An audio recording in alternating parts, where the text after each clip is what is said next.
no celular, não consigo. Então vamos lá, dando continuidade então à reunião do dia 27 do 11 de 2016, vamos à nossa terceira parte, que é o nosso estudo. Então, o tópico de hoje é uma continuidade, né, do nosso encontro de 2 semanas atrás, talvez 3, em que nós discutimos a oposição não violenta, né, e como Jesus interpretava as regras da época para oferecer uma política de proatividade, de não submissão, não docilidade com as regras da época, mas enfrentá-las de maneira não violenta para efetivar uma transformação. Então, como desdobramento desse estudo que nós fizemos do livro do Walter Wink, hoje nós vamos falar um pouco sobre as condições espirituais para a viabilidade dessa oposição não violenta. Então, relembrando que toda a discussão que a gente vem fazendo sobre comunicação não violenta tem nesse estudo específico do Walter Wink um contexto. Tá? Então, o que a gente está vendo aqui é algo que envolve mais do que a comunicação, envolve também a ação. Então, a gente partiu de uma análise histórica, conceitual mais ampla, entendendo a origem da violência na humanidade. Entendemos quais são alguns dos mecanismos que promovem a raiva, que advém dos julgamentos que nós somos ensinados, né, que nós temos o costume de fazer, e que levam à confusão entre o gatilho que promove a raiva e a causa essencial da raiva. Então, a causa essencial da raiva está associada ao egoísmo, né, que tem os seus primos, né, o orgulho, a inveja, que vão emanar dessa causa originária. E o problema da comunicação entre os seres humanos e da persistência das estruturas de poder que levam a injustiças também tende a se perpetuar por a gente não conseguir lidar com os nossos problemas, e ao não lidar com os nossos problemas, a gente não se vê forte o suficiente para atuar sobre o ambiente de uma maneira efetiva. Como a gente não tem essa compreensão, a gente simplesmente reage aos estímulos que o ambiente nos coloca. Por isso que é muito fácil amar quando você é amado, gostar quando você é gostado, e fácil ser violento quando alguém te violenta. Porque não existe, nesse caso, uma autonomia, né, geracional, no sentido de geração de ações, que te leva, então, a decidir caso a caso, mas apenas reagir conforme o ambiente te coloca. Então, a continuação desse tópico vai falar sobre o conceito de violência redentora. Então, o que é isso? O conceito de violência redentora sugere uma certa impraticalidade ou falta de pragmatismo da abordagem da não violência. Então, toda vez que a gente se vê numa situação em que a força é necessária, porque dependendo da situação você vê que a conversa não vai resolver, a violência é justificada. Isso, como a gente falou na outra aula sobre a oposição não violenta de Jesus, ali a gente falou sobre Santo Agostinho, que ele mesmo chega a colocar, bom, então em situações em que a violência for a única forma de você resolver, você deve utilizar.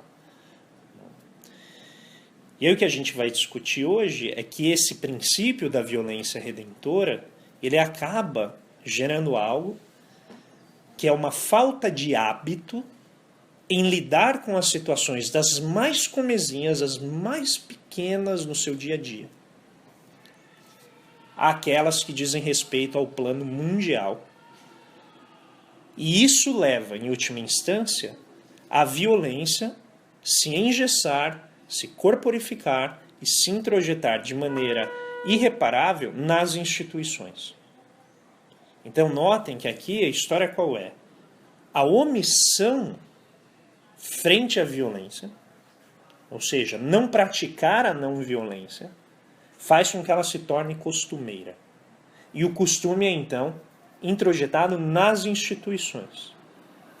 E uma vez que isso acontece, a gente se acostuma e se acomoda a essa violência.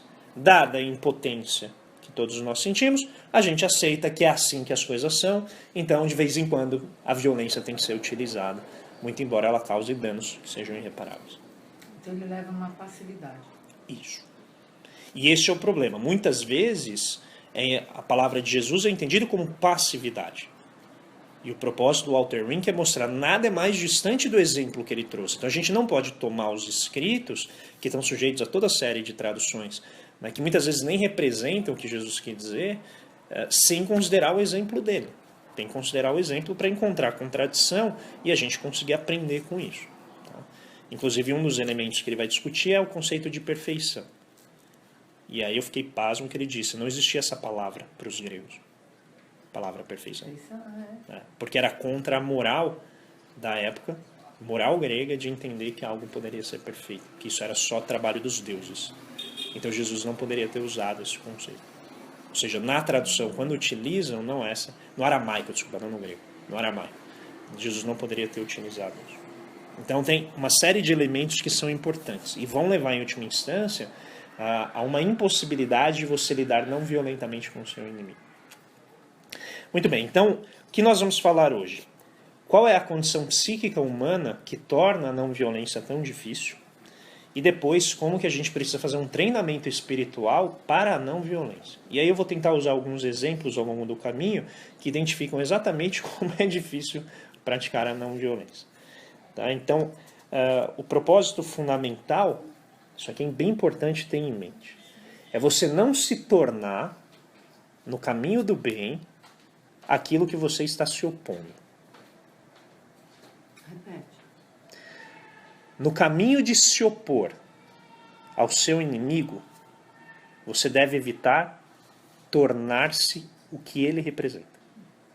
Em outras palavras, como Nietzsche já disse, quem luta com monstros tem que tomar cuidado para no processo não se tornar um. Porque o mal é contagioso. Então, ao mexer com o mal, você está sujeito a se contagiar por ele. Por isso que em Efésios, né, na carta aos Efésios, o Paulo fala que você tem que usar uma armadura divina para não se deixar tocar pelo mal. E essa armadura, ela é urdida, né, ela é forjada, os seus metais são forjados pela prece.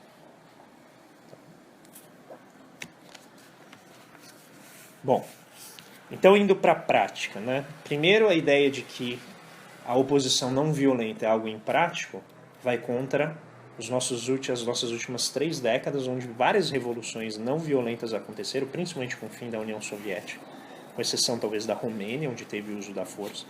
E aí o Walter Wink ele até coloca alguns números. Se você considerar todas as transformações em nível nacional que ocorreram nas últimas 3 décadas, foi aproximadamente 64% da humanidade que fez transformações substanciais sem pegar em armas. 64%. Cerca de 3 bilhões de pessoas, se considerar de 1990 até 2005, mais ou menos, quando o livro é escrito. Então o que ele está dizendo é, pode ser que você não consiga perceber isso, mas grande parte da humanidade não usa da violência. Mas ele fala, tem um problema, porque isso não é espontâneo nem autônomo. Essas parcelas só estão usando da não violência porque elas não têm armas. Porque isso é monopólio do Estado. Então o Estado, por ter o monopólio das armas, acaba forçando as pessoas a lançarem mão de alternativas não violentas. Ele fala, mas isso não é ruim, é bom. Só tem um problema. Se o movimento não se organizar, não aprender, não praticar, em outras circunstâncias em que as armas estiverem disponíveis, pode ser que uma parte substancial da população lance mão das armas. Tá? Então, a preocupação dele é que tudo isso que aconteceu, esse movimento grande, foi feito sem organização. Ele falou, imagina o que a gente conseguiria obter se fosse organizado. Então não é surpreendente que tenha, né, esses focos em que várias pessoas estão trabalhando comunicação não violenta. E sempre que eu converso com os outros, eles falam, pô, mas eu estou lendo tal coisa, eu estou participando de tal lugar, a gente discute isso. Então existem focos. E é uma ideia que ela é muito, muito magnética. E aí vem a preocupação do Walter Wink. Por que a ideia da comunicação não violenta é tão magnética e por que isso é o maior risco dela? Porque a maior parte das pessoas confunde comunicação não violenta com aceitação. Confunde paz com tranquilidade. Confunde oposição não violenta com não procurar conflitos, com não viver esses conflitos. Ele vai dizer tudo o oposto disso. Tá? Então eu vou chegar lá. Um segundo ponto da praticidade da comunicação da oposição não violenta é que ela tem como base o respeito à lei. Então todos os movimentos, os direitos civis nos Estados Unidos, o Gandhi, Jesus, todos eles passam por um respeito estrito à lei. Estrito. Então, você não pode em nenhum momento cometer contravenções. Quando elas forem cometidas, tem que estar absolutamente claro o caráter injusto da lei. E ela só vai ser cometida como um propósito do movimento. E quem efetuar essa contravenção tem que estar pronto a receber a punição que o sistema oferece pela contravenção. Ou seja, ir preso, sofrer as chibatadas. Por quê? Se você não fizer isso, inicia o processo de autoindulgência, que é quando começam a nascer os personalismos. Então ele diz que a submissão respeitosa às leis, ela evita que o movimento se perca em personalismos e que ocorram contravenções casuais, que é aquela, sabe, contravenções localizadas só para mostrar, né, o que você pode, e isso acaba virando rebeldia sem sentido. Então, existe uma diferença que deve ser sempre levada em mente, que a desobediência civil é diferente de desrespeito à lei. Então, o propósito de você organizar movimentos que mostram a injustiça das leis não pode ser confundido como desrespeito às leis.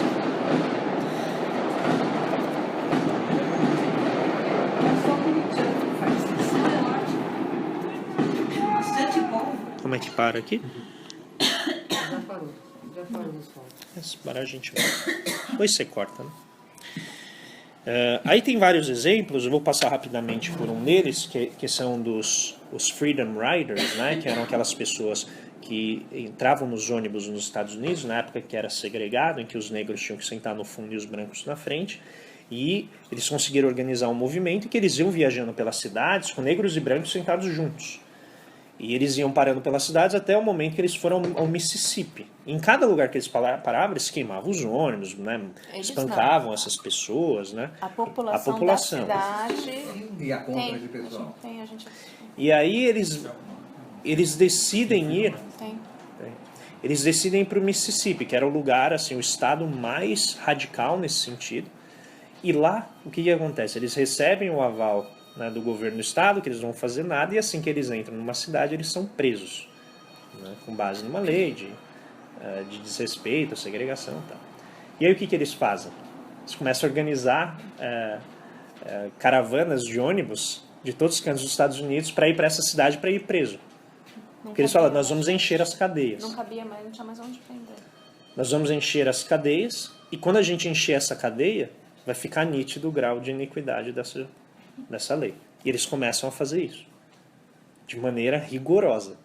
Até que chega um momento em que não tem como mais esconder e o governo do Kennedy é obrigado a interferir, né, e fazer valer uma lei que a Suprema Corte dos Estados Unidos já havia votado. Acho que aquilo era ilegal. Tá? Curiosamente, o Martin Luther King ele é chamado no início do movimento e ele diz que o movimento não deveria ir por esse caminho, que ele achava errado e que eles estavam colocando a vida deles em risco à toa, que era preciso fortalecer outras partes. E nisso, o Martin Luther King já tinha os seus 32 anos, né, mas ainda assim ele achou que não deveria ser por aí.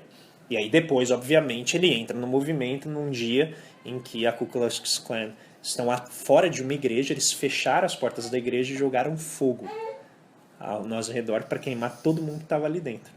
E aí ele está lá dentro, preso, ele liga para o Kennedy, e o Kennedy então manda forças federais para interferir no Estado. Aí nesse momento é uma das maiores vitórias, né, do movimento dos direitos civis. É quando o Martin Luther King consegue fazer com que o pleito dos afrodescendentes chegasse ao governo federal e o governo federal não tivesse mais como deixar isso quieto. Ele teria que interferir na autonomia dos estados. Mas o curioso são as pessoas, né? Como elas sofreram, como elas foram espancadas, muitas foram mortas dentro desse processo. E aí a questão aqui é, a desobediência civil, ela não pode se tornar algo banal, porque senão ela joga contra o movimento. Porque o movimento está tentando questionar não a lei, mas a injustiça que ocorre ao abrigo da lei. Então é a injustiça legalizada. Então o objetivo, né, nesse caso, é justamente desarmar a ideia da violência redentora e evitar a violência a qualquer custo. Então tem uma parte nesse filme em que é a primeira vez que é o primeiro ônibus que é então parado, acho que eles estão no Tennessee, não me lembro. Esse ônibus é parado e eles jogam fogo no ônibus para forçar as pessoas a saírem. No que elas saem, eles começam a ser espancadas. Nisso, um homem ali vem ajudar uma mulher. E a mulher vira para ele e fala assim, meu senhor, por favor, saia daqui. Ela, não, deixa eu te ajudar. Por favor, saia daqui. Eu sou treinada para fazer isso. O senhor não. Então vai aqui, senão o senhor vai sofrer as consequências disso. Não fique aqui. E ali naquele momento eu falei, caramba, que eles mostram no filme o treinamento deles. Então como que você reage numa situação em que alguém chegou e falou, olha, você é negro, você não pode usar esse banco aqui. Então qual que é a postura não violenta? Então ali você vai vendo que não é algo trivial, você tem que ser treinado para lidar, para você não reagir, que toma muito mais energia do que você reagir. Né? Lidar com essas emoções sabendo que existe um propósito maior em jogo. Aí a gente já vai começando a entender a noite anterior à crucificação, a paixão. Quando Jesus então se encerra em preces lá e ele tem, né, quem já leu Cavalo de Troia, até que no momento que ele sangra, né, o suor dele vem com sangue, tamanha tensão, né, porque ele está notando que ele vai ter que passar, como que o corpo dele vai ter que suportar tudo aquilo. Então, evidentemente, esses movimentos eles se ampliaram, eles não são tão pequenos quanto eles aparentam ser, só que eles estão muito difundidos, né, eles estão muito espalhados, esparramados de uma maneira que fica difícil de perceber, mas a ideia é que se eles germinarem, eles vão começar a ganhar mais força. Então, o porém, né, de toda oposição não violenta é que a gente tem que estar preparado para receber no corpo, né, a picadinha do mal. Se você não estiver preparado para isso, então dizem pelo menos os grandes líderes de oposições não violentas, não venha. Se você não estiver preparado para aguentar isso no corpo, use a violência. Então o Gandhi, só para qualificar isso que eu estou dizendo, ele dividia o comportamento humano entre o comportamento violento e o comportamento de covardia, quando não estivermos falando da não violência. Então, dentro dos comportamentos que não são não violentos, você tem a covardia e a violência. E aí ele disse, numa situação em que as duas opções são a covardia e a violência, ele aconselhava a violência, porque a violência ela é transformadora. E aí o ponto dele qual que era? Se você não atingiu o estágio, o ponto de consciência, em que você está absolutamente tomado, essa é a definição dele, por uma força tão superior que isso te traz tranquilidade para não reagir, você não está pronto para exercer a não violência.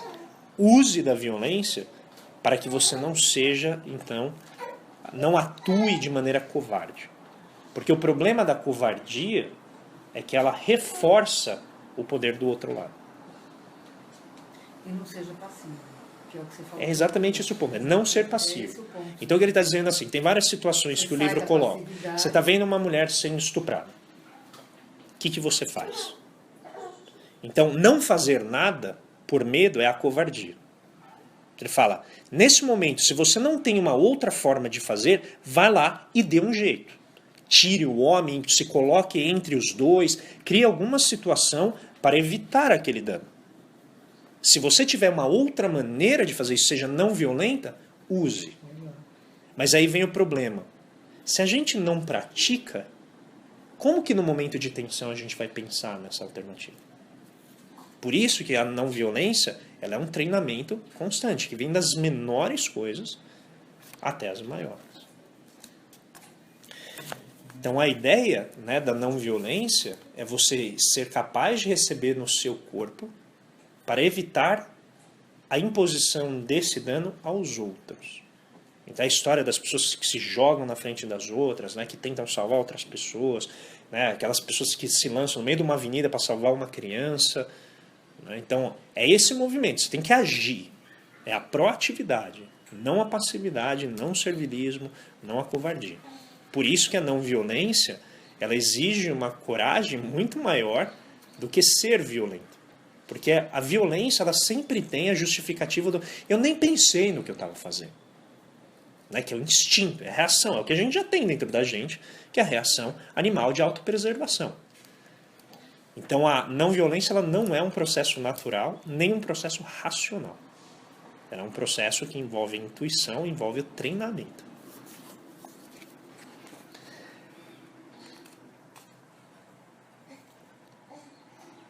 Então, a gente entra agora numa questão que é a seguinte: como que a gente torna uma pessoa oprimida por uma série de questões, sejam internas, sejam sociais, numa pessoa que pratica não violência ativa?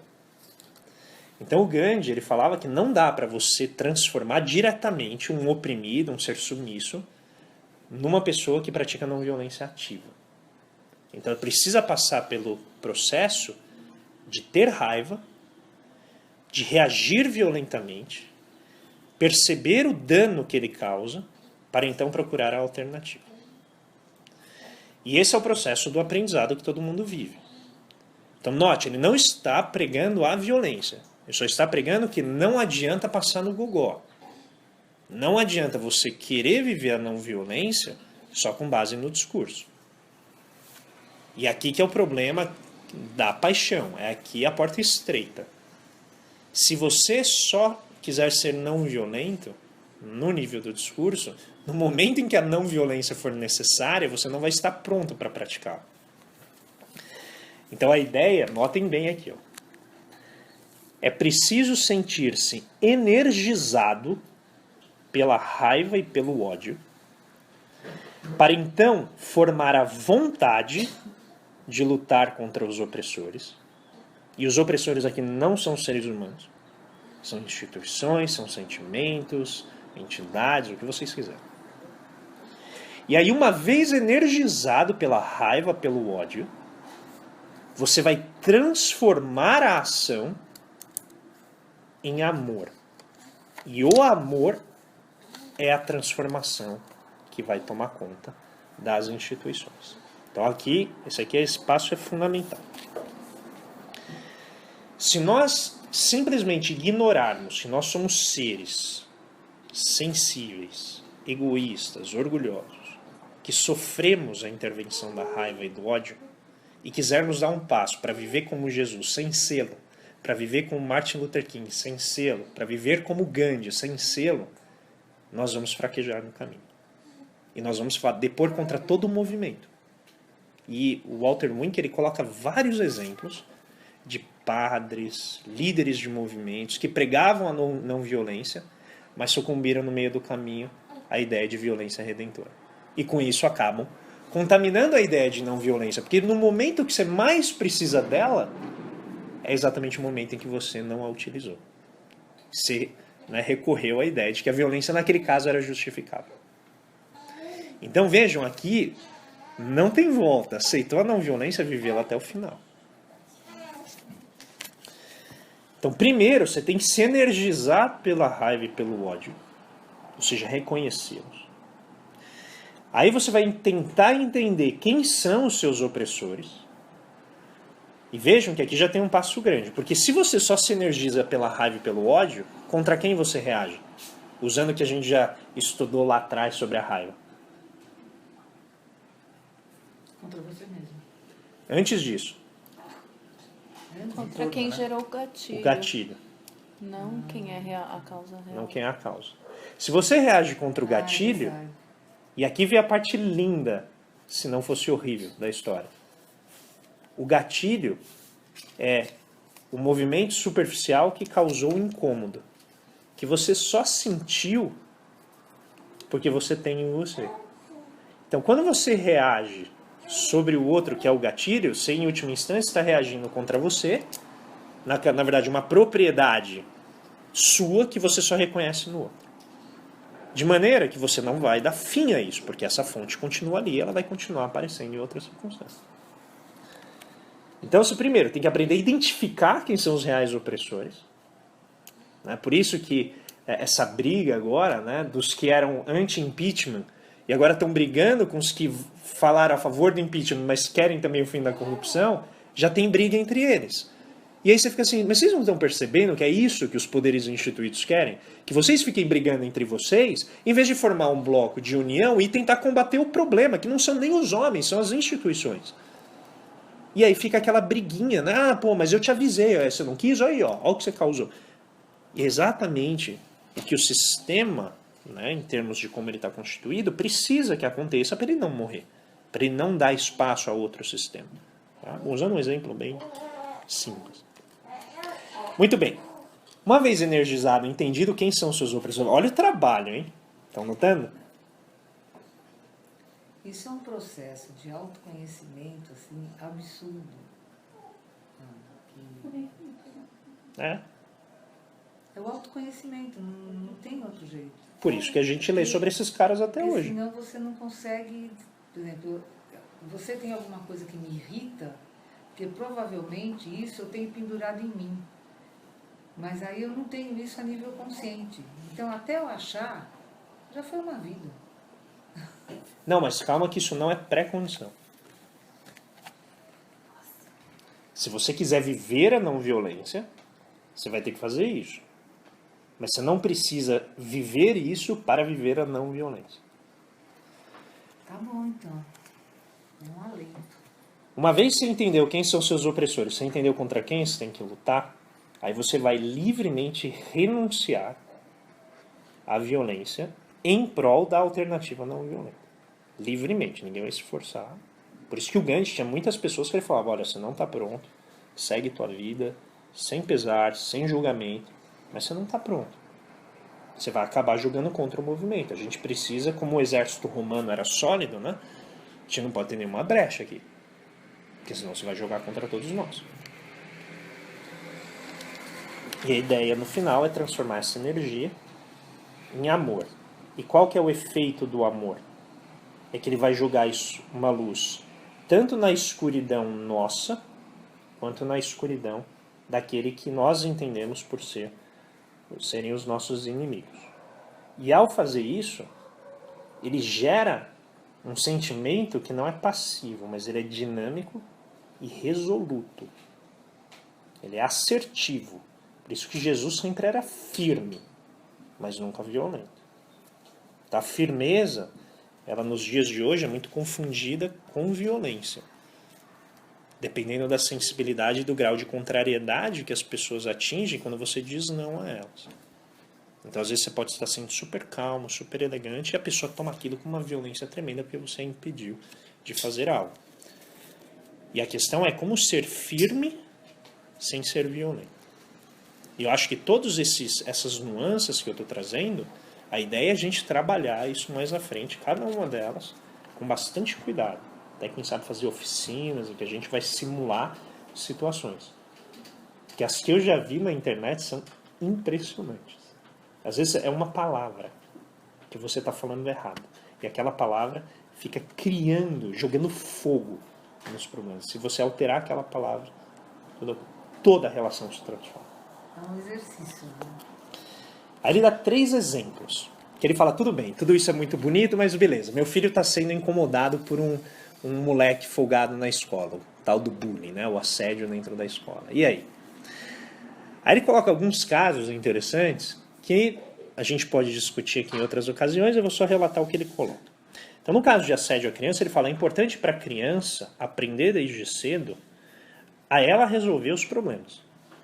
Então, ela mesma confrontar, né, aqueles que a agridem, mas buscar também uma maneira muito interessante e alternativa de fazer. Então, ela conta a história de um menino que era pequenininho, esguio e tinha um brutamontes na escola que ficava batendo nele. E aí, um dia, como ele tinha sinusite, Ele tinha acabado de ser incomodado pelo menino, estava ali oprimido, não sabia o que fazer, ele foi lá e assou a mão no nariz, o nariz na mão, deixou a mão cheia de catarro, chegou no menino e falou assim: eu quero cumprimentar um real brutamontes.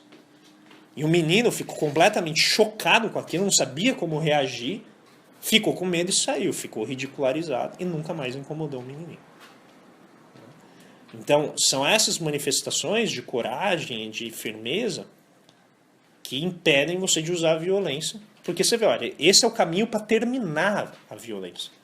Não apenas para curar o seu ego ferido, curar o seu orgulho ferido. Tá?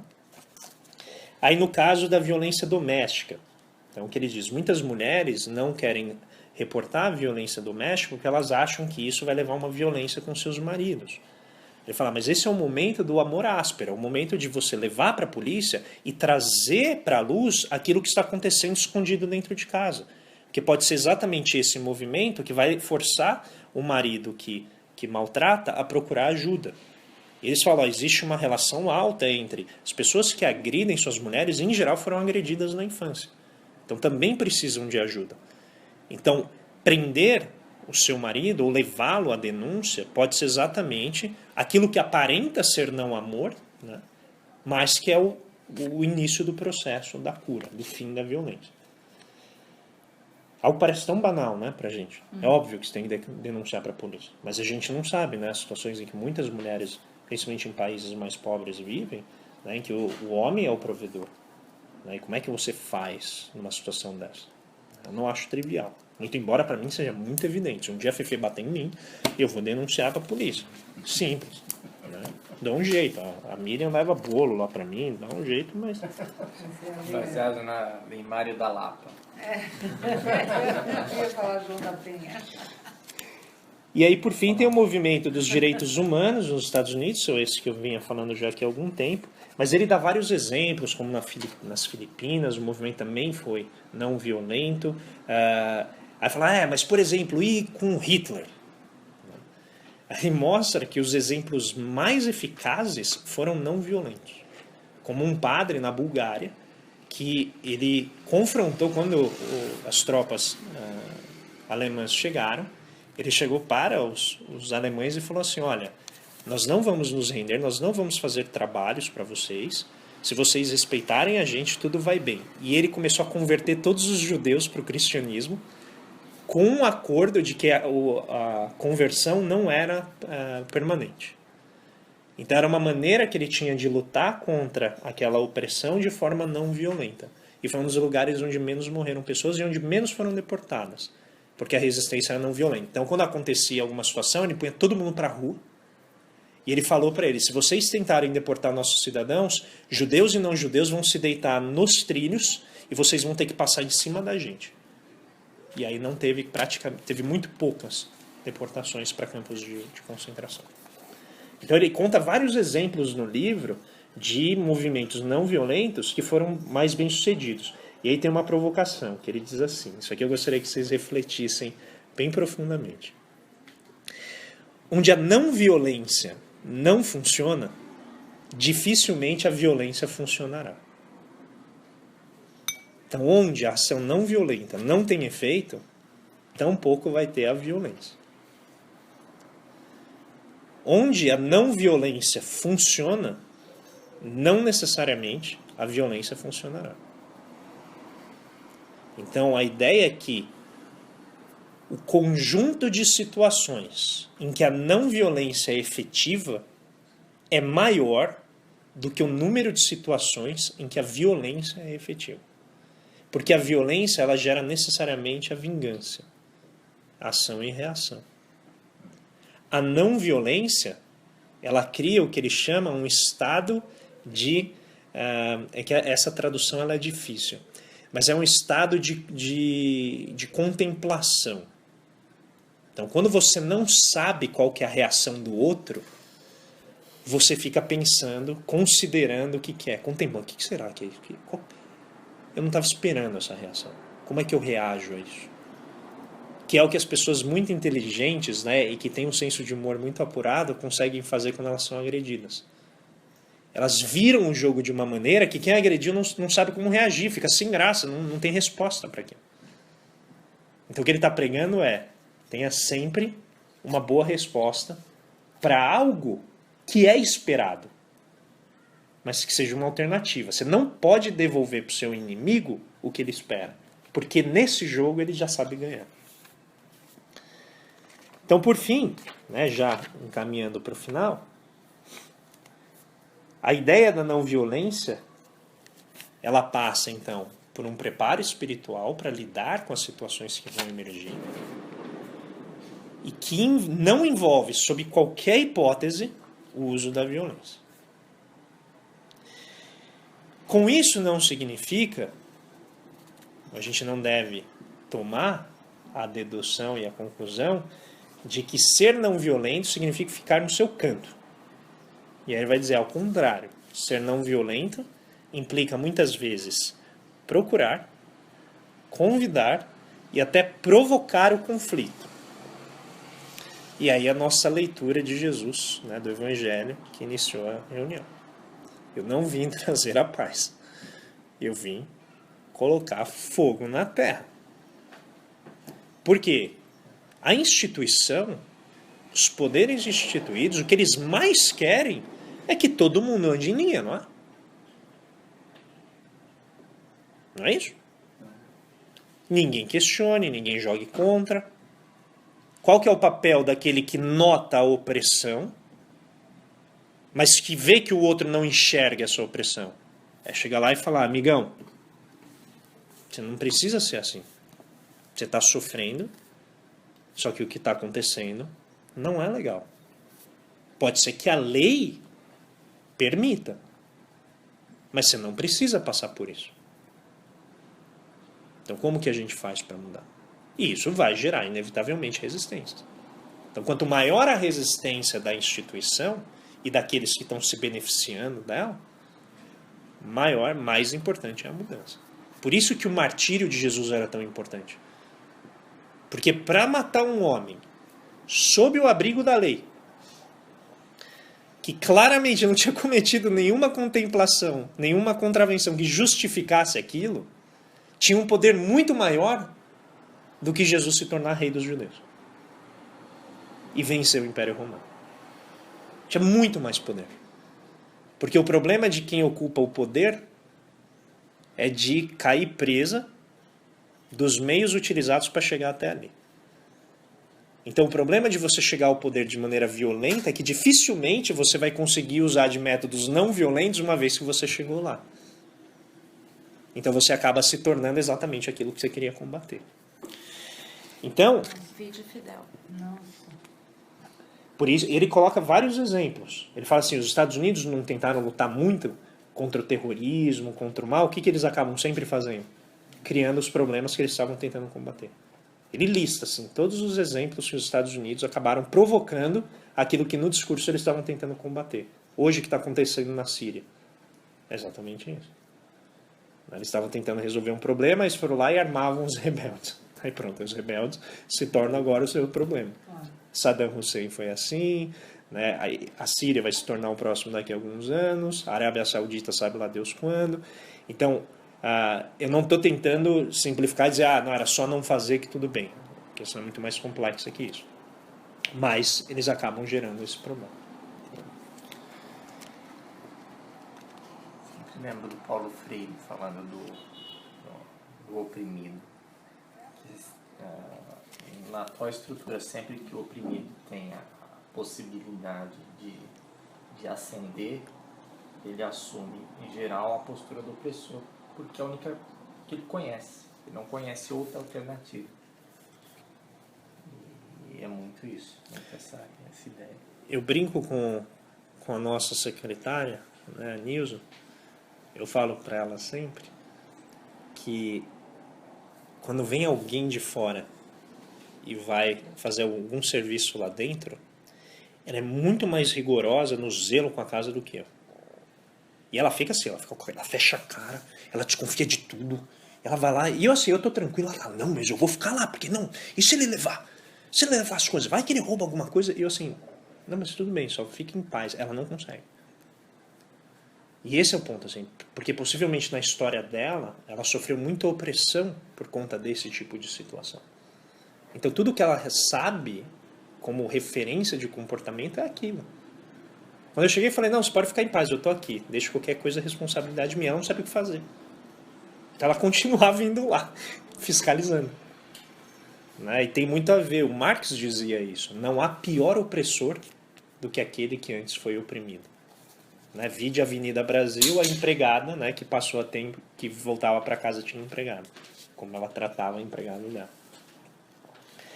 Bom, Que Avenida Brasil? oi? Na novela Avenida Nossa Brasil. Senhora. Eu sei, eu lembro lembrei, mas foi buscar lá no fundo do baú. É, Mas não lembro a empregada que tinha empregado. é da Carminha. A empregada da Carminha tinha uma empregada. Ah, E é? aí ela tratava a empregada dela pior do que a Carminha É verdade. tratava. Nossa Senhora. Me surpreendeu. Não, eu sou cultura pop total.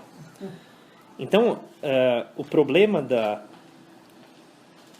de quem acha que a não violência ela não é efetiva é porque muitas vezes, ao confundir com passividade, acha que o ser não violento envolve ter uma postura sentimental, uma postura até idealista com relação ao mal.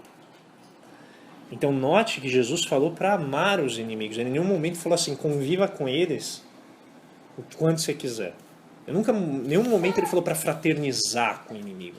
Ele falou para amar o inimigo. Então o que a abordagem da não violência vai dizer, senhora? Não tem que ter abordagem sentimentalista com o mal. É um pobre coitado, como qualquer um é um pobre coitado, como qualquer um está no processo de aprendizado. A questão é, o aprendizado está ali para a gente obter, e a gente só vai obter com firmeza, com propósito. Entende? Então não é aquela ideia assim de passar a mão na cabeça de bandido, que muitas vezes é confundido, né, o movimento contra o encarceramento, o movimento contra a militarização da polícia. Entende? Ah, então você está dizendo que tem que ir lá e abraçar o bandido? Não! O problema é que bandido e policial estão enredados num conjunto institucional que promove o crime. E que ambos são vítimas. E quem está do lado é tão vítima quanto. Então eu posso polarizar o processo e dizer que é uma briga entre policial e bandido. Quando na verdade ambos vêm das mesmas faixas sociais. Em geral são pessoas de baixa renda, que não tiveram acesso na educação de qualidade e têm aquilo para sobreviver. Um vai combater o crime e o outro vai ser o criminoso. Como que eu elimino este arranjo? Esse é o propósito. Então não é ir lá passar a mão na cabeça do bandido, mas também não é ir lá e enaltecer de maneira acrítica o trabalho da polícia. Porque se o policial, por um lado, é bom e não faz muitas vezes aquilo que quer, mas aquilo que dá, o criminoso também. Não necessariamente ele é bom e não necessariamente ele faz aquilo porque ele quer. Ele pode ter sido conduzido àquilo por fraquezas que ele tem, né, de não conseguir dizer não, porque ele não teve alternativa como policial. Né, da mesma forma. E ambos estão ali. Sem dizer que um é melhor que o outro, um é pior que o outro. Como que eu desarmo a situação? Então, tem que se mover e ele coloca assim. O não violento, ele tem que se mover em direção à transformação com propósito e determinação militarista. Olhem isso. Então você tem que ter a mesma determinação, a mesma firmeza de um militar. Aruanda. Lembrei de Aruanda. E não é curioso que no Daime também haja toda uma hierarquia militar, orientada para a paz. Mas a estrutura, a disciplina, como se portar, o respeito aos princípios, né, a maneira de se organizar, tudo isso é importante em todas as situações. É que ter uma organização militar, uma instrução militar, não necessariamente significa que ela será violenta. Na terra significa isso, né? Mas o que a gente consegue depreender dos estudos é que não. Está mais associado à disciplina. Bom, por fim, né? Não é uma proposta muito cativante, é? Nem um pouco, nem longe disso. Não estamos preparados.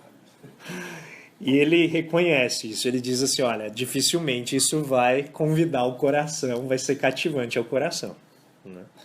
Porque a ideia é você não fazer sucumbir o inimigo, então você não está ali para destruir o inimigo, Mas você está ali para transformar você e ele por meio do amor. Então ele coloca, é convidar no outro o que é de Deus. Você tem que convidar no outro o que é de Deus. E derreter as defesas que animam a desconfiança entre as pessoas.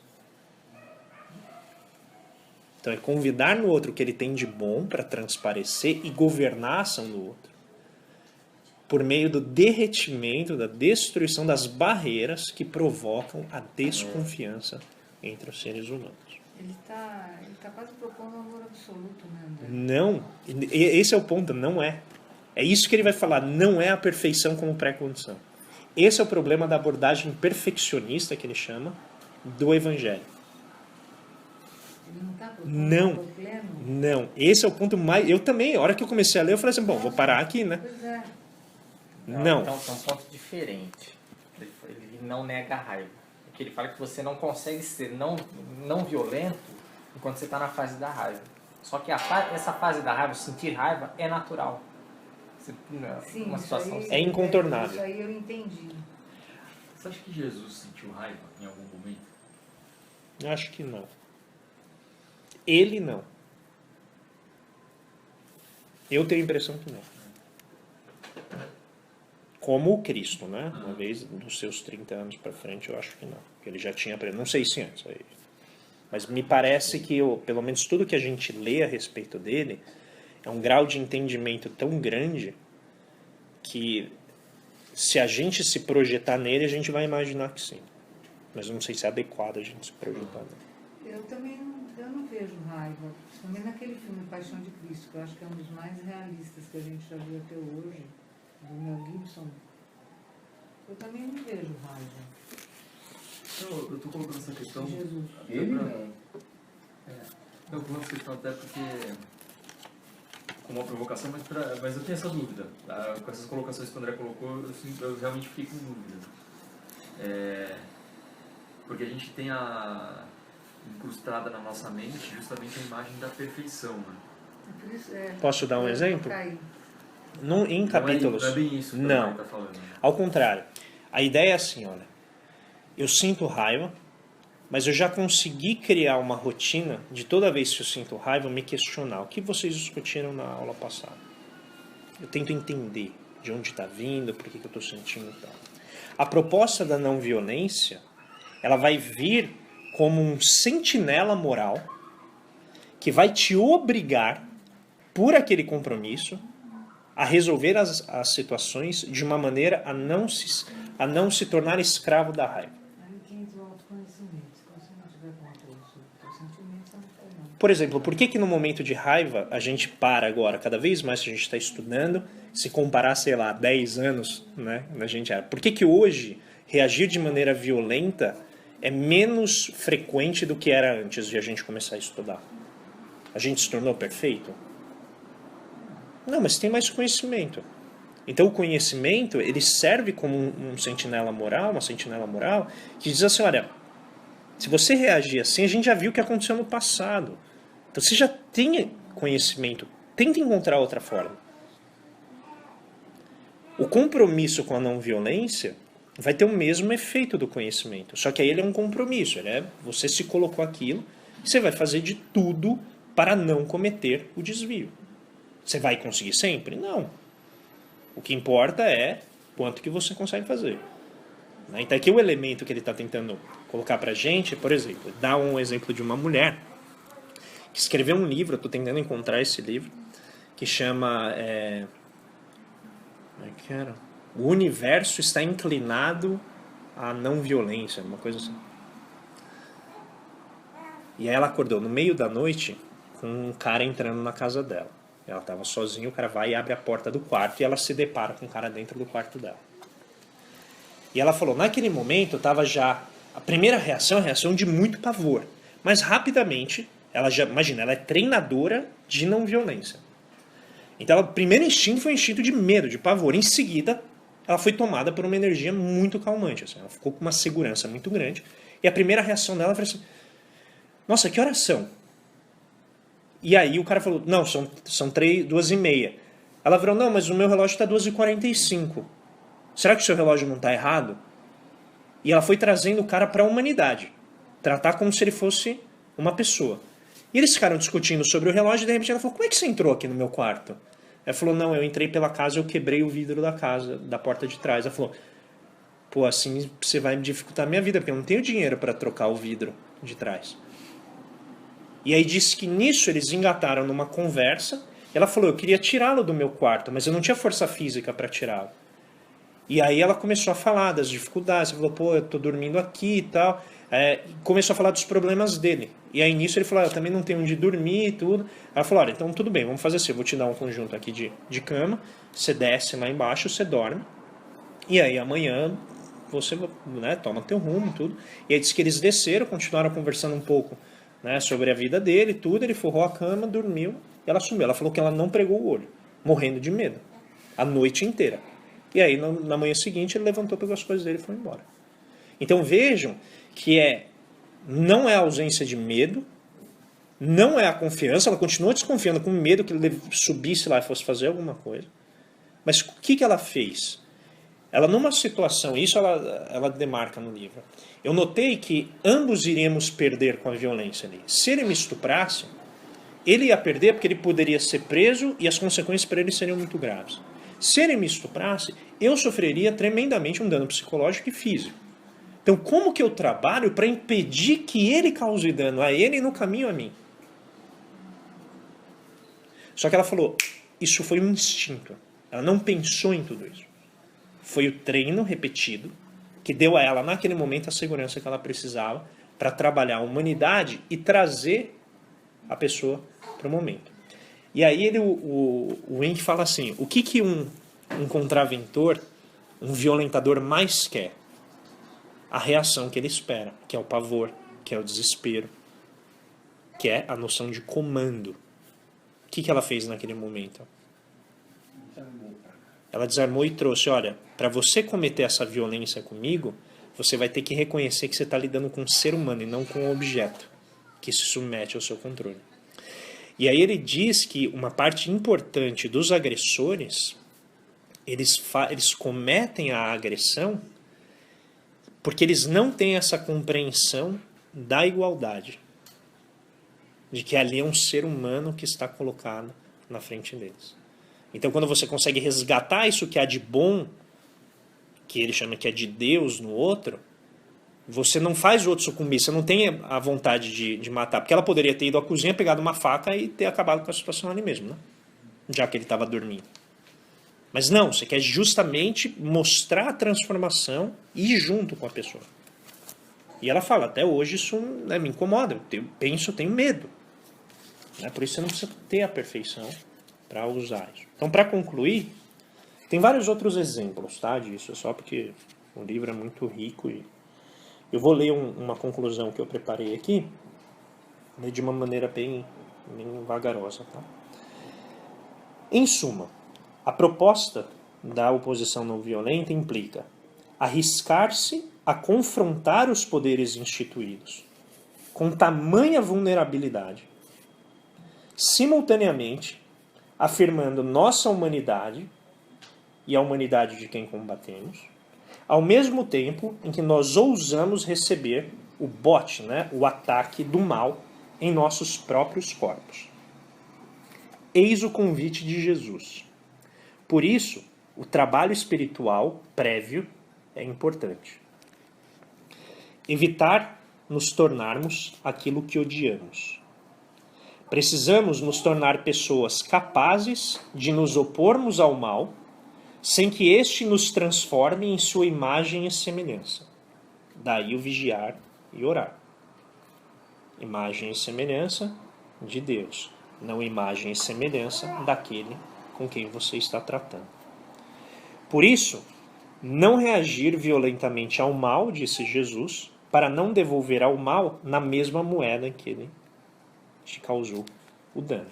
Porque se você fizer isso, equivale a se submeter à raiva, que é geralmente uma resposta a algo que nos foi feito. E ao reagirmos, estamos aceitando os termos definidos pelo inimigo. E aí o Carl Jung, que vocês mencionaram na última reunião, diz: você sempre se transforma naquilo que você mais combate.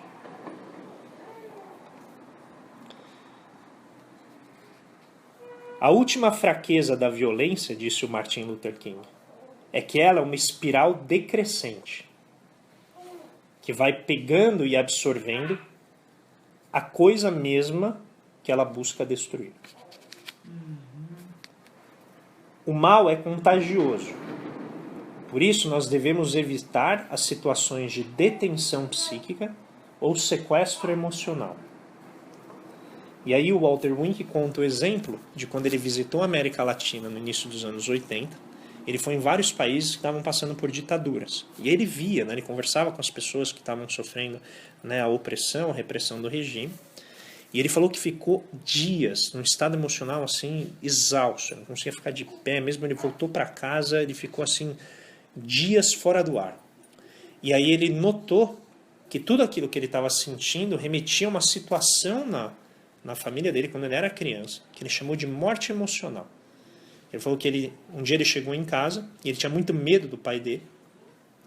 E ele chegou em casa e deixou a bicicleta lá na frente da casa. O pai dele chegou em casa e falou assim: onde você deixou sua bicicleta? E o pai havia falado para ele que ele tinha que guardar na garagem. Ele falou: não, eu guardei na garagem. O pai dele falou: você tem certeza? Ele falou: sim. E aí, em seguida, ele foi até a frente pegar a bicicleta. Quando ele chegou lá, a bicicleta não estava. O pai dele tinha guardado a bicicleta, né, anteriormente, tinha colocado naquela armadilha. Muito bem. Quando ele foi lá, né, e chegou em casa, não, roubaram minha bicicleta. Ele falou: mas onde estava? Falou: não, estava lá na frente. Falou: mas você não falou que estava na garagem? E aí ele notou que ele tinha sido vítima de uma armadilha do pai. Muito bem, mas não o suficiente isso, eles fizeram um tribunal dele na hora do jantar. E o tribunal então decidiu que ele era um mentiroso e que ele deveria sofrer as punições. Então ele deveria escolher, isso na altura de 12 anos, seria sair de casa, ou seria então pagar a punição, que era dormir dentro de uma garagem que tinha, parece tudo muito sujeira. E aí ele fala assim: naquele momento eu senti que era a minha morte emocional com aquela família. Eu decidi ir embora. Mas não acaba por aí. Porque aí os pais questionaram: mas você vai para onde? E aí ele começou a falar os vários lugares que ele ia. E a resposta era assim: ah, não, mas essas pessoas não vão aceitar um mentiroso. De maneira que ele se viu absolutamente sem saída. E ele falou que naquele momento que ele visitou, né, Nicarágua, agora vários países, Guatemala, todos estavam passando, né, por essas ditaduras, ele falou que ele não entendia por quê. Mas ele falou: olha, essas situações vão fazer com que você projete o mundo nos seus sentimentos e os seus sentimentos no mundo. Então ele falou que reviveu todas aquelas sensações vendo aquelas pessoas. Então aqui eu trouxe a citação de Efésios, né, a carta aos Efésios do Paulo, que diz: a armadura de Deus é feita especificamente para nos proteger do contágio do mal em nossas almas. E os metais em que ela se forja são todos feitos pela prece. A terceira via de Jesus corta a espiral da retaliação e nos equipa a enfrentar a infecção interna que esta retaliação excita. É uma forma de nos engajarmos contra o mal sem nos submetermos nem nos lançar a ele. E sem nos lançarmos alvoroçadamente contra ele, aceitando no caminho os termos que ele nos impõe. Como o universo está dominado pela relação de ação e reação, dominado é uma palavra forte, mas como esse mecanismo é o que governa o universo, ele diz: qualquer tentativa de lutar contra o sistema de dominação por meio da dominação apenas garante a perpetuação do mal que se queria combater. Então, concluindo, a ideia, né, deste capítulo é mostrar que a não violência, exatamente por ser ativa, ela é um processo muito pouco trivial de formação e que requer um treinamento e uma clareza sobre os seus próprios sentimentos, quanto com relação ao princípio maior que te governa, para que você consiga ser bem sucedido nela. Mas que é um movimento que vem ganhando força e que por isso precisa cada vez mais de estudo, de entendimento e de prática. Muito obrigada. Comentários. Vamos lá. Olha, é muita coisa, é muita informação, mas para mim fica assim, o primeiro ponto, né, assim, em termos individuais, é realmente o autoconhecimento, porque eu só vou conseguir descobrir, localizar uma raiva, um sentimento, alguma coisa que me incomoda em alguém, porque, como dizia Jung, certamente está no teu subconsciente, está pendurado, né, em você, e eu só vou conseguir identificar isso se eu souber exatamente quem eu sou. Quer dizer, eu tenho que olhar no espelho e saber exatamente quem eu sou e por quê e o que eu estou fazendo aqui. Então, e eu acho que isso é uma tarefa, já é uma tarefa bastante árdua, né? E esse treino que, sabe, é alguma coisa assim que a gente pode ir, talvez agora, depois de ter tomado contato com isso, ouvir de novo, lógico, né? É alguma coisa assim que a gente pode até tentar em algumas situações pequenas, aparentemente corriqueiras do cotidiano, mas eu acho que é um exercício válido. Porque agora a gente sabe que existe, né? Não, pra mim é chocante, assim, ler tudo isso. Acho que eu já tô lendo pela terceira vez esse livro. Então Muito bem. passinho, é serviço de formiguinha, né? É nas pequenas coisas que nós vamos começar a descobrir e localizar isso aí. Eu acho que é assim, não sei o que vocês A acham. gente tem que treinar desde aquela hora que a gente fica bravo com alguma coisa que acontece na rua, quando a gente está guiando. Mas é verdade. Uma simples fechada, você já fica bravo, né? Quer dizer, você já está irritado. Às vezes você tem vontade de pegar o cara e jogar em cima do cara, né? Quer dizer, está reagindo com violência, querendo e fazendo o que o cara quer que você faça, pô. Para depois você poder reagir contra você, porque ele é violento. Aquela pessoa deve ser violenta, ele não tá nem ligando para que você é violento, se você não é violento. Ele age assim e espera assim, que seja uma resposta nesse sentido. Agora, a gente tem que treinar no sentido de absorver aquilo como uma coisa que não é natural, mas que você tenha condições de passar por cima, de resolver, não sei de que maneira ainda, porque você precisa de treino, precisa, como eu vou fazer, não sei, precisa treinar, precisa procurar, precisa estudar, precisa rever isso que você falou tudo outra vez. Porque senão a gente Não, e tem a criatividade, a gente né? não consegue, Porque tem coisas que a gente não prevê. Ele coloca isso, ele fala, se você puder prever, o outro lado não vai fazer. Sim. Então você tem que trabalhar exatamente o que o outro lado não prevê. Você está completamente sossegado, acontece uma agressão. Aí é que você tem que saber como reagir, não reagir com violência. Esse é o treino que eu acho que não é muito fácil. Não acho trivial. Não é. Eu acho que é uma coisa muito legal isso aí. É o que deve ser feito, eu acho. É o que a gente deve procurar, mas não é fácil não. A gente vai... Não sei se nessa encarnação a gente conseguiria fazer isso. Tem que treinar, né? Eu soube de um caso, na verdade não é bem uma forma de violência, mas contra o mundo, assim. Na praia, uma pessoa jogou o papel do picolé na areia. E a parente dessa pessoa que estava me contando a história falou que ela saiu correndo. Nossa. Aí a moça olhou assim, né? Ela veio correndo. Você deixou cair seu papelzinho, caiu, olha, seu papelzinho. Aí a pessoa, obrigada. Assim, mas assim, é a questão da criatividade. Em vez de pegar e falar, fulano, olha o que você está fazendo, sujando porque se você falasse ela isso, ia reagir, exatamente, porque você é porca, tá jogando no ela chão. deixou cair seu papel. Ela ia falar, cuida da sua vida. O que a pessoa vai fazer? Vai reagir com Até violência? porque você não está acusando, né? Só falando, você deixou cair, foi sem querer. Se a pessoa não quiser. É um treino. Esse é um treino que você tem que ter. Mas tem que estar pronto para receber a bordoada, né? Sim. Você está louca. Você... Pode ser. Não, quando eu estava no colégio interno, que eu estudei uma época, né, meio novinha, a irmã falava assim, não adianta vocês se esconderem debaixo da cama. Jesus vê tudo que vocês fazem de errado e vai castigar vocês. Cara, eu tinha medo disso. Não sou eu, como todo mundo. Todo mundo. Claro. Mas não. Sabe, fazia até nas calças. Olha, se você não comer, Jesus está vendo. Tudo era que Jesus ia castigar e não sei o quê. Olha, sabe, falava assim, não adianta apagar a luz e ficar debaixo da cama. Jesus está vendo tudo. Olha, eu tinha um medaço disso. Tocar o terror. Não, mas Tem uma... A pergunta que eu fiz foi... Eu ainda estou pensando a respeito dela. a gente consegue ver o que você está pensando. Porque essa questão da perfeição da figura de Jesus é um conceito muito repetido, né? E no qual até pelas ações dele a gente tende a acreditar. E essa informação que você colocou falou assim, a perfeição simplesmente não existia. Ele não falou disso, né?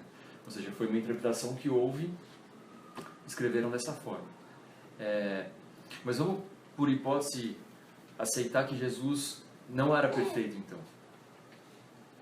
É uma possibilidade. Sim. Tá?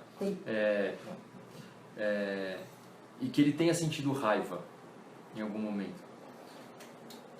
Talvez essa possibilidade, aceitar isso, torne a ação dele mais grandiosa ainda. Porque talvez ninguém na face da terra, sentindo a raiva que ele possa ter sentido com toda a iniquidade e injustiça que ele estava passando naquele momento, reagisse da forma que ele reagiu. E é engraçado porque se você pensar que Jesus sentiu raiva, talvez ele tenha passado por todo esse processo. Não sei se ele sentiu ou não, eu estou colocando uma hipótese aqui por absurdo, sabe? Para tentar...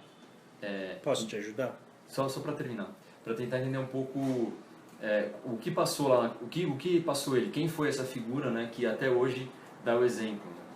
E por que essa hipótese dele não ter sentido raiva é totalmente retirada da literatura? Por que a gente não pode trabalhar com isso de alguma forma? Será que a gente humaniza demais a situação? Ou aproxima demais a situação que era dele? Então, por isso a reflexão. Tá? Não, pode falar. Eu acho que tem um problema que é meio um círculo vicioso da lógica que você está colocando, que é a lógica que o livro tenta questionar, que você viu que a gente tentou remover a palavra perfeição, né? Mas no seu raciocínio ela persiste ali. Então, quando você diz, quando você impessoal, quando o livro coloca, né, que a perfeição, sejamos perfeitos como o nosso Pai era, né, que essa é a passagem, esse conceito, ele é um conceito sequestrador, porque ele é basal. Então, assim, a perfeição é o caminho, porque é lá que Deus está, então é para lá que eu tenho que ir. E aí vem o Platão e define que perfeição é aquilo que está no mundo das ideias. E no mundo dos homens é imperfeição, uma cópia imperfeita do que está no mundo das ideias. Logo, Deus que se fez homem é o que? Venha a nós o vosso reino, é o Deus que está aqui perfeito num corpo imperfeito. E aí o que é o fantástico? É o Deus no corpo imperfeito ser perfeito, como Jesus Cristo. Aí você fala, lógico, então esse é o caminho, tem que ser Jesus que era perfeito. Mas você vê que o conceito de perfeição não sai da sua reflexão, mesmo quando a gente fala que não era necessariamente isso que ele estava propondo. Mas você vê que ele é um ponto fixo ali. Então, assim, será que Jesus era perfeito? Mesmo que a gente não tenha que ser perfeito? E se ele era, como que isso significa, então, que ele não sentiu raiva? Você entra numa contradição, que eu entendo como, não uma contradição, uma tensão filosófica, que eu acho que ela é insuperável. Porque exatamente o conceito de perfeição persiste ali. Então tudo isso que eu falei, que acho que se eu ouvir nem eu vou entender, pode ser recolocado de outra maneira. Que é a proposta dele no capítulo seguinte. O conceito que eles utilizam, na verdade, é de completude. Ou seja, Deus tudo abarca. O bom e o mal. O justo e o injusto. E esta palavra foi traduzida como perfeição. Mas veja como muda tudo. Muda tudo. Tira a ideia de perfeição e coloque a ideia de indistinção. Não tem distinção. O bom e o mal recebem o mesmo sol, a mesma chuva. Por isso que Jesus usava a parábola das forças da natureza. A natureza não faz distinção. O tigre, ele usa a mesma agressividade por conta da sua fome com o justo e com o injusto. Cabe ao justo não estar ali, dando brecha. Então o ponto dele é o que Deus abarca. E esse devemos ser nós, sermos nós. Aqueles que não vão fazer distinção vão amar a todos igualmente. Não sei se isso alivia a tensão. Não, eu acho assim, não sei também. Preciso pensar, porque talvez essa tradução e o conceito de perfeição tenha sido colocado no texto propositalmente. Justamente porque é inatingível e, consequentemente, trabalha a sua culpa e te mantém escravo de uma instituição. Isso. Ele é um dos argumentos. É por isso que... Tá. A inacessibilidade gera o temor. E o temor gera a obediência. Exatamente. E aí um outro ponto é tentando trazer, fugindo um pouco da questão filosófica em si, trazendo um pouco mais para uma ordem prática, assim. Eu ainda tô tentando identificar instituições que nos cercam. Essa questão da instituição opressora, ela é pesada, cara. Ela é pesada. Como ferramenta de interpretação do que a gente vive no nosso dia a dia, assim. E são muitas. É impressionante. Se você começar a prestar atenção, você vai ver. E aí, durante sua fala, assim, uma que eu me vi como um opressor. Porque quando você começa a perceber as instituições que estão cercando você também é um opressor. Você nem sempre é o oprimido, porque a gente tende a imaginar logo assim, né? Talvez pela culpa, às vezes fala, não, eu sou oprimido. Não, você não é. E uma situação como essa está acontecendo em casa com a Lindalva, que você gentilmente é a nossa secretária. A Lindalva está passando por um problema pessoal lá, né, de ordem familiar dela. Ela é uma pessoa que tem uma história muito sofrida, assim. Ela não relata diretamente para mim, relata para a Carla me fala, tal. Já perdeu um filho, num ataque cardíaco, enfim. Aí ela perdeu emprego lá no Nordeste, veio para São Paulo e tal. E ela entrou num processo depressivo. E ela foi no SUS, tomou remédio e o remédio teve um efeito reverso. Ela teve um efeito colateral e tal.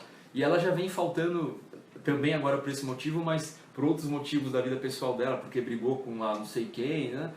Algumas vezes já. E eu sempre falo pra Carla assim, não, agora a gente vai descontar. A gente nunca desconta. mas a vontade que eu tenho, não, agora eu vou descontar, pra ela aprender. Cara, e aí fica complicado, porque se você... olha o quanto ela é oprimida, né? Olha quantas instituições estão cercando a vida dela, tipo, essa questão da própria situação social que ela nasceu, provavelmente ela não teve muita oportunidade. Ela veio aqui para São Paulo por uma busca de oportunidade, onde a instituição trabalho e produtividade é muito forte, e a gente não aceita que uma pessoa com um processo depressivo falte, você quer descontar. Tô falando descontar do salário dela. Então, assim, eu me sinto até meio mal, porque quando você está falando disso, caiu a ficha. Eu falei, putz, cara, o opressor aqui sou eu. Se eu descontasse. Ainda bem que eu não descontei. Você fala. Mas eu falo, eu penso nisso. Mas dá vontade, eu também. Só que eu não fiz por bondade, eu fiz por falta de coragem. Tipo, porque senão eu descontaria. Porque assim, sei lá, eu tô vendo a situação dela, eu não consigo descontar. Mas eu penso nisso constantemente. A minha cabeça é uma cabeça. O que acontecia aqui com a Maria, a mesma coisa. Mas é que são respostas aprendidas, né? Você aprende essa resposta. Você sabe que é isso que acontece com você no trabalho. É isso que eu ia falar. Se você começar a faltar no trabalho, é o que vai acontecer com você. Então você repassa. Então, mas aí eu tô reproduzindo uma instituição que me oprime, de certa forma. Você é opressor. Né? Mas é por isso. Eu estou me tornando opressor, que exatamente Por isso tem dimensões, porque você é oprimido. Essa opressão que o Marx, quando ele estudou a questão do trabalho, ele falou, olha, existe uma opressão tremenda, porque o que o trabalhador produz não é o que volta para ele. Então ele vai lá, produz, ele ganha um fixo e tudo que ele ganha em produtividade fica na mão do outro que está só governando. Ele falou, olha, isso em si não é um problema em si. O problema é que o limite dessa concentração vai chegar num ponto em que o trabalhador não tem nada e o outro está lá, né, com tudo bem bom e beça. Então, a opressão, por isso ele falou, a opressão não está nas pessoas, ela está no sistema. Que ele mesmo falava. O trabalhador, quando ele vira patrão, ele é o pior que tem. Porque ele fala, eu sei como essa raça funciona. É verdade. Quantas vezes eu já ouvi isso de empregadas domésticas, babás, faxineiras? Eu sei como essa raça funciona. Elas falam isso para os patrões. Porque é uma maneira que você tem de se aproximar do poder instituído, de se aliar a ele, na perspectiva de um dia fazer parte dele, não sofrer mais a opressão. Mas isso só reforça, né, a roda da opressão. A opressão tá lá. São um dos atores, né? Mas ela tá lá. Por isso não é um problema em si que você sentiu isso, porque você foi educado pelo sistema a sentir assim. A questão é o que você faz. Eventualmente, você vai chegar num ponto em que isso vai ser uma resposta instintiva. Não imagina, eu tô doente.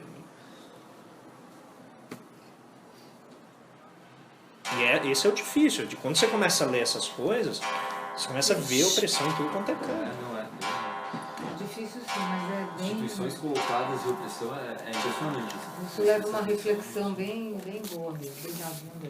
Só uma coisinha que eu ia falar. Rápido.